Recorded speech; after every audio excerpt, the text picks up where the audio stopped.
Welcome to Backstage Pass with Gail Davis, your invitation into the world of keynote speaking and event planning expertise.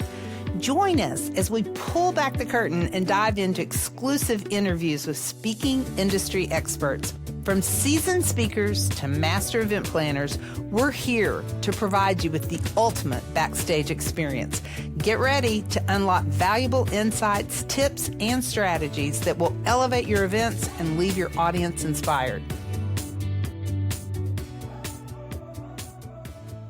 Welcome to Backstage Pass. I am your host, Gail Davis, and our guest today is Jesse Israel.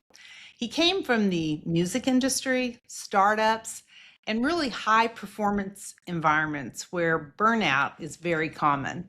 His movement, The Big Quiet, started as a personal solution and became a global movement. He has filled arenas and partnered with leaders like Oprah Winfrey and Deepak Chopra, and his work really resonates with leaders and professionals because it's practical. It's grounded in performance and it's designed for real world pressure. And I am excited to dive into all that today. So welcome, Jesse. Gail, thank you for having me. Yeah, it's great. I mean, you've experienced so much success. I was looking at all your followers over the weekend and screenshots of the big arenas. But I know that before The Big Quiet, you were working with CEOs, and before the Big Quiet and before the work that you're doing now, you were deep in that music industry. And from the outside, it looked like everything was super successful, but internally, it was a different story. And maybe that's a good place for us to start. What was really going on with you during that phase of your life? Yeah, it was my sophomore year at college. My roommate introduced me to a band also at school. They were juniors. They were called MGMT. And they had recorded this song for class. It was a music class, and the assignment was to make a pop song. And they wrote a song called Kids, which became this hit on college campus. And my roommate and I decided that we would form a dorm room record label. We had no idea what we were doing, and approach this band MGMT and tell them that we wanted to put out their music and get them out to the world. And somehow they said yes, and somehow it worked. And their song Kids went on to become, a multi-platinum global hit. And the band went from playing these little tiny shows and, in front of like 15 people on campus to hundreds of thousands of people headlining, major festivals. And it was really surreal. It was really exciting. But I was also 20. We signed them when I was 20. By the time they really exploded, I was 23. I didn't have tools to manage running a business, a lot of loud environments, literally loud environments, being at festivals, and growing a business while I was also a student, just trying to make sense of what was happening. And with my relatively sensitive system, I started experiencing panic attacks and pretty debilitating anxiety. And I think the bigger my label got, and the faster our business grew, the louder it was, and the more noise I experienced, the more internal challenge and sort of overwhelm fell upon me. So I found that I was just kind of always in a place of feeling like I had a never-ending to-do list, fires to always put out, pressures and demands always being placed on me, wanting to show up for my friends, wanting to be there for my family, but feeling like I never had the time and space to just be with myself, to hear myself. Maybe you can relate to this feeling. I know a lot of people can feel this today. So it was challenging, and it was challenging because on the outside, people saw success, and on the inside, I wasn't able to enjoy it. Yeah, I loved one of the lines as I was looking over all of your social media yesterday. At one point, you referenced finding calm in the chaos. Yeah.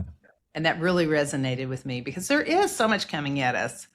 I mean, I am old school where you used to actually, get mail, and then, you adapt to email, and then you adapt to texting. And the next thing you know, you're on everybody's WhatsApp channel. And it just feels like it's a constant barrage of things coming in. And when and where do you go internally to find the calm in the chaos? So it's so real. The author and academic Cal Newport, he talks about something called solitude deprivation. It's this Ooh, idea that we just are deprived of solitude, of being with ourselves, because for the great majority of our time on this planet as a human species, we had extended periods of being with ourselves, processing emotions, allowing for thoughts, for creativity to emerge in this space between all the doing. But today, especially, the last 15, 20 years with smartphones, even in our moments of being by ourselves or the rare moment of boredom, we grab the phone and we're suddenly connected to everyone and everything. So we yeah, miss out on this really human experience of being with ourselves. yeah. When you first started exploring meditation and well-being, and you'd been in this super fast-paced world, what about all that surprised you the most? You know, like I mentioned, I was running this record label. I spent a lot of time at music festivals, right? Because of the nature of my work, which from a decibel standpoint are like the loudest places on earth, like literally Right. the noisiest. Yeah, your Apple Watch is going off. This thing would happen to me quite often where I would reach a point at a festival where it was too overwhelming. It was too much. I wasn't able to enjoy the music, dance, network. So I started doing this thing where I would slip away from the crowd and I'd find a place to sit down within the chaos of it all. And I would close my eyes and I would bring in some mindfulness and I'd be with myself. And, you can imagine sitting there with 10 different stages, blasting 10 types of music, 200,000 people running around drunk, sun beating down, but, but sitting there in total silence. And there was something so powerful about creating quiet in the face of all that noise. And after I'd have those experiences, when I would come back to the festival and I'd come back to, the industry and the fans and everything that was going on, Yeah. I felt unfazed. It was like I was like I could go clear, energized late into the night. And what I started to realize the more I did this was that I was doing some of my best deals in the music industry right after having these moments of meditation. Oftentimes I would actually bring the executives, the musicians, their managers to come in and have those moments of quiet with me. And then we would figure out how we would work together. And what I started to realize was getting quiet when everybody else was loud was almost giving me an edge. It was like quiet became the secret weapon. One part was it was helping me with my mental health, but the other part was that I found that it was allowing me to go deeper and do something differently when it came to business. And that really stood out to me. That is so interesting. I just read a speaker's newsletter this morning, and it was talking about how the old style of leadership used to be having all the answers, controlling the meeting, but the new style is like, I have no idea. What do you all think? And just being very calm and quiet. So, what did it look like? You said you would sometimes invite those executives to get quiet with you. I mean, what does that look like? Is that in a meeting environment? You'd start the meeting with some sort of meditation? I mean, what did that look like? We would be at music festivals, which is a really common place where in the music industry, you do a lot of networking, backstage, behind the scenes, Okay. kind of yelling over drinks. Yeah. There's the festival, then there's the after party, and it's just sort of chaotic environment to always connect in, and that's the norm.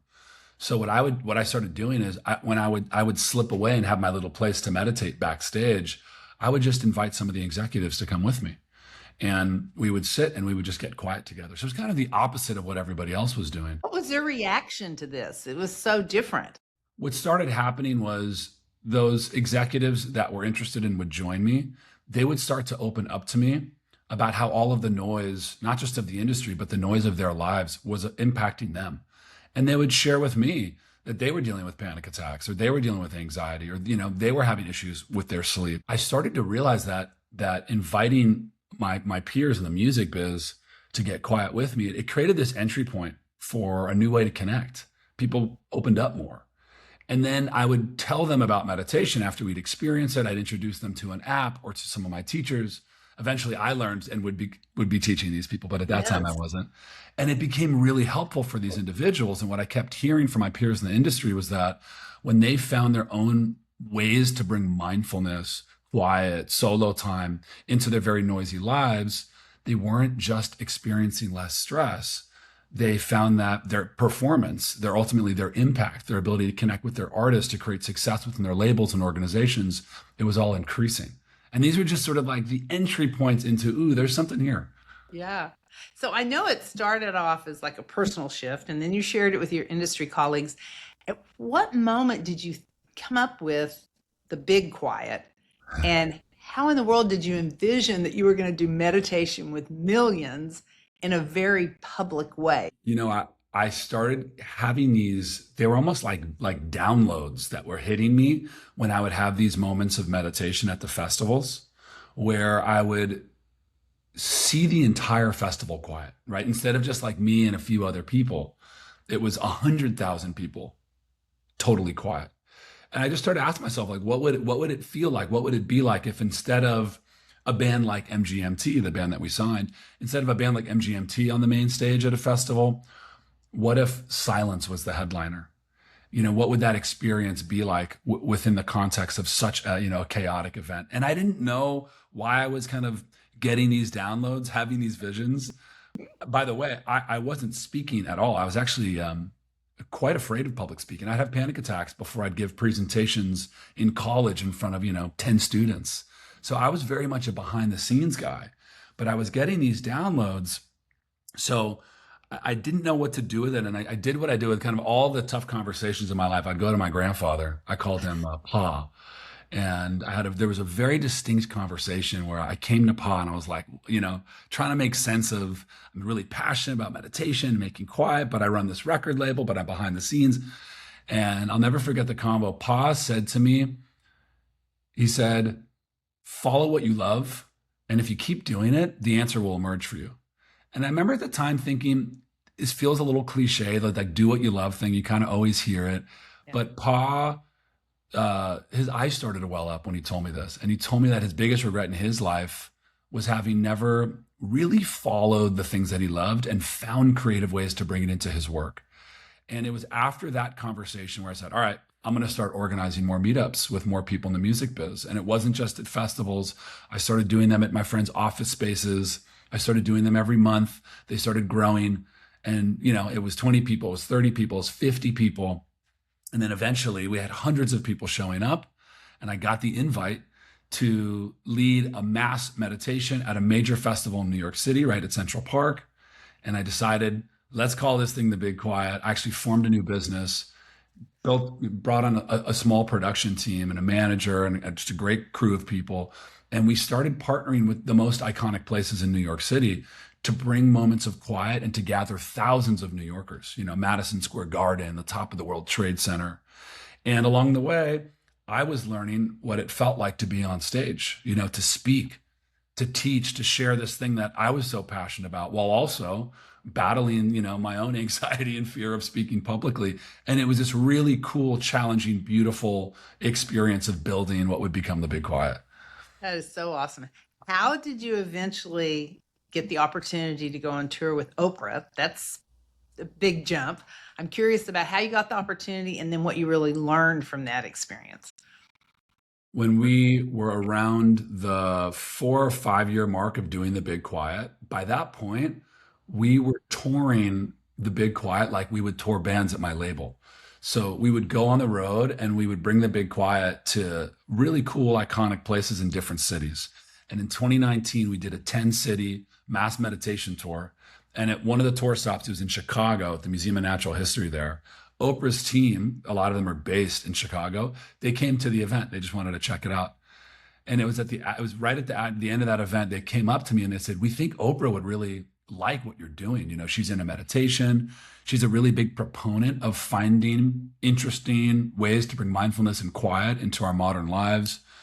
So I said, yes, that sounds awesome. And they wound up sharing with Oprah about the Big Quiet and the work that I was doing. And I was starting to already speak at that time, kind of what I was speaking about. And Oprah really liked it. I was invited to do a 30-minute segment on Oprah's tour. It was the launch tour stop for what would become this 10-week arena tour that she was doing in 2020. So I got a 30-minute slot at the first one. It was in Fort Lauderdale. And I was really only meant to do that one event. And in those 30 minutes, I guided a practice for the whole arena. You can imagine an arena of people in quiet for about 10 minutes, very powerful. And then I did a 10-minute keynote, like almost like a TED talk, where I spoke about, the power of quiet. And then I did a 10-minute segment with Oprah where she interviewed me. She asked me questions, and we got to get into my story, some of the things I've shared here. And there was something about those 30 minutes, it just worked. And Oprah really liked it, and it clicked with the audience. So the next day they asked me, if I could come for the next 10 weeks and do the whole tour. And it was such a blast, Gail. It was the coolest experience. Well, all that background is super duper helpful. And what I'd like to do now is shift to our audience of event planners. And I want them to understand, what do you talk about? Who's the ideal audience? And specifically, can you talk about the amplified quiet framework so that planners can start to really understand why bringing you in is a good idea for their audiences? Yeah, yeah. So to go through those answers, what I talk about, what I talk about is twofold. It starts with what I'm seeing everybody is experiencing today, pretty much in every industry. Most people are overwhelmed. They're dealing with uncertainty, the speed of change in their industry, the change of technology. It's a lot. It's a lot of noise. And what I talk about are these three types of noise that I'm seeing most leaders, teams, and organizations are dealing with today. I talk about the noise of the world, the noise in our heads, and the noise in our bodies. The noise of the world is that information overload. It's like what you were mentioning earlier, Gail. It's just everything that's coming at us. It's the notifications, the pings, it's the news media, it's the doom scrolling. Yeah. It's also the fiercer competition. It's the ways that we feel like we need to always be doing better, that we're never enough. It's everything that's coming at us externally. Then there's the noise in our heads. This is the self-doubt.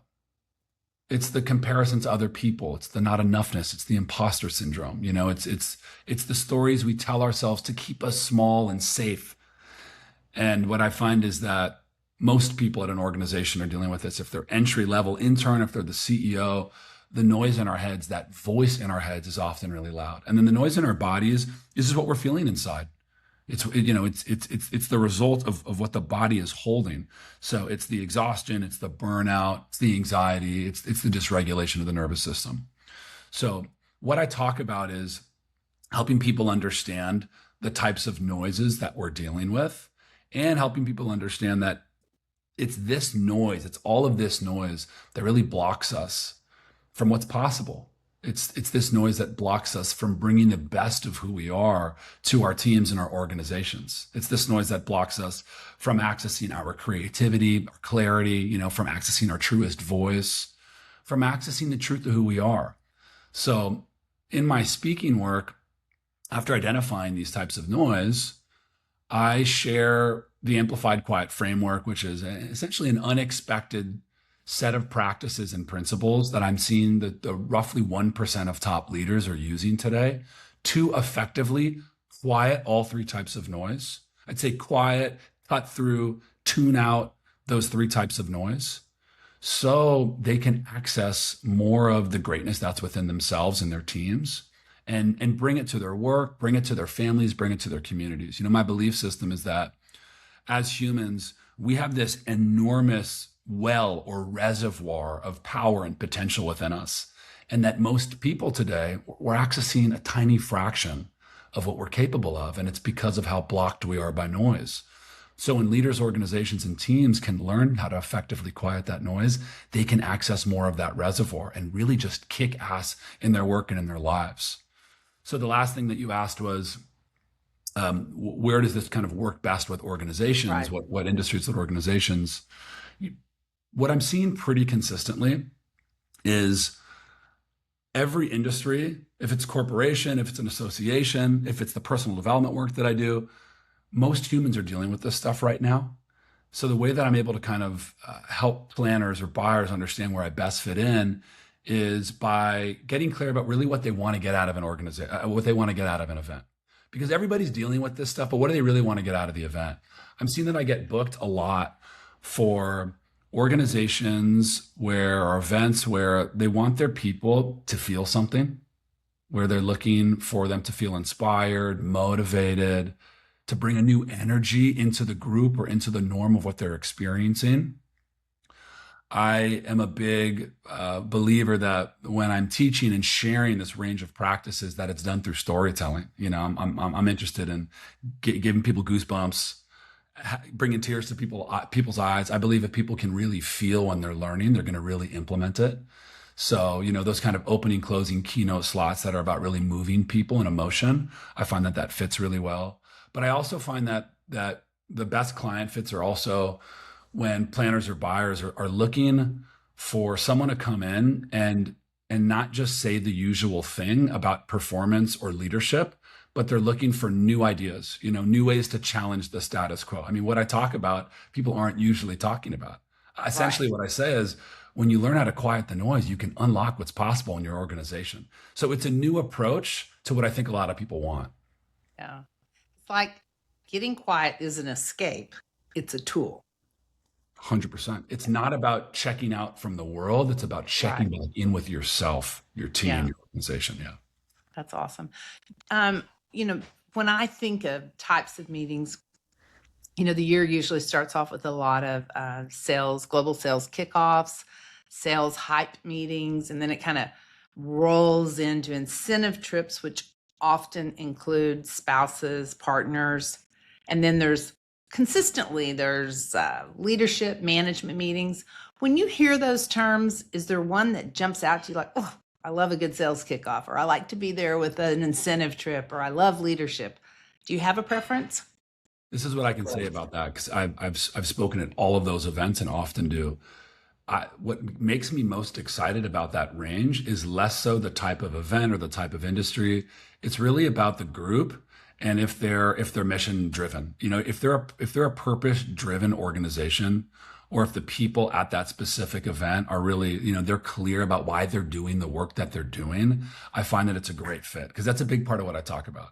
Because I believe that such a huge part of how people can quiet that noise, especially the noise in our heads, which holds us back so much, and our leadership, that one of the best ways we can break through it is by really assigning meaning to the work that we do. And when we're rooted in meaning, when we're clear about why we do what we do, and that what we do is greater than ourselves, that noise quiets down and we can really, expand what's possible. So organizations that use language like, hey, we have a clear mission statement, or we're purpose driven, or we want to find and create more of that for our people, that really clicks, because that's how I think success is created in this way. I love that. If someone is listening today and they're really identifying with this concept that they have a lot of noise in their head, that it's coming from the world, that it's in their head, it's coming from the world, and they also feel it in their body, what are 3 things that they could start doing today that would help them find the calm in the chaos? I think a great starting point for people is our devices, our smartphones specifically. The average American checks their phone over 100 times a day. We're spending 4 or 5 hours minimum, most people, on their phones. And there's a lot of good in our devices, but our devices are distracting us quite a bit and really impacting our mental health, our performance, and a lot of that noise we're experiencing. So when we're sleeping at night, our brains are actually rebalancing all of the neurotransmitters that get used to allow us to function, perform, have mood stabilization throughout the day. All this is being rebalanced when we sleep. When we wake up in the morning, the first 30 minutes of the day are really critical. If we can keep our brain in this ripe state for about 30 minutes, it impacts us for the entire day. How we're able to perform, show up, problem solve, mood stabilization, all this great stuff. If we can keep the brain in that ripe state when we wake up for 30 minutes. But what do most of us do first thing in the morning? Within seconds, we check the phone, fight or flight, all of that. It's like a notification party in bed. And we lose this ripe state within seconds. So a huge performance enhancer and great way to start to build that inner resilience and create that quiet. It's very simple, but it takes a little bit of practice, and it's to not check your phone for those first 30 minutes. And what I tell people, especially when I'm talking to groups where checking your phone and being on your phone is really important, like we know in our industry. You want to be in constant contact all the time. That 30-minute window will so greatly enhance the way that we show up for the people in our work for the rest of the day if we can prioritize that break in the morning and use that time to be present to our families, to taste our breakfast, to get some sun in our eyes. One that is really important right now, we touched on this earlier, is how rare it is to have moments by ourselves. Moments by ourselves. And I know for those of us with families, with kids, we're running businesses, this can feel really impossible. So even micro moments of solitude are really important. I like to think about David Ogilvy, who's considered to be the father of advertising, incredible marketer. But David Ogilvy consistently said the best ideas for his ads came not when he was in meetings or brainstorms, but in moments of solitude. So he would book 10-minute walk in between a meeting where he would just go and he would walk and he would think. He would book gardening into his calendar as something that he would do as a way to access creativity. He would sit in his office, he would just sit, listen to music on his lunch break with his eyes closed. And it was a way to allow for the best of what was in him to emerge. So that's a couple extra minutes in the shower away from the kids. If that's, sitting in the car before we go in for the big meeting or for the big presentation, to just have one extra song that we listen to be with ourselves and just have that space. So it's not just cram, rush, do. These moments build up and we come back to ourselves. And that's really what this is, Gail. This work, what my work is about, is finding these ways to quiet the noise so we can hear ourselves again and bring the truth of who we are to what we do. That's awesome. Well, this has been so thoughtful. It's something that I really, really appreciate, and I know it's going to resonate with the people that are listening. If you are an event planner or someone who leads an organization and this message has resonated with you and you would like to talk about bringing Jesse Israel in, notify your person at GDA Speakers, and we would love to help you look at his availability and where he might be a fit to help bring the Big Quiet to your organization as a tool that would enhance the performance of your employees and really give them a gift for their personal life. Thank you so much, Jesse, and I really appreciate you being here today. Thank you, Gail, for having me. Such an honor. Thank you for joining us on Backstage Pass with Gail Davis. Tune in for more exclusive interviews and pro tips to elevate your events.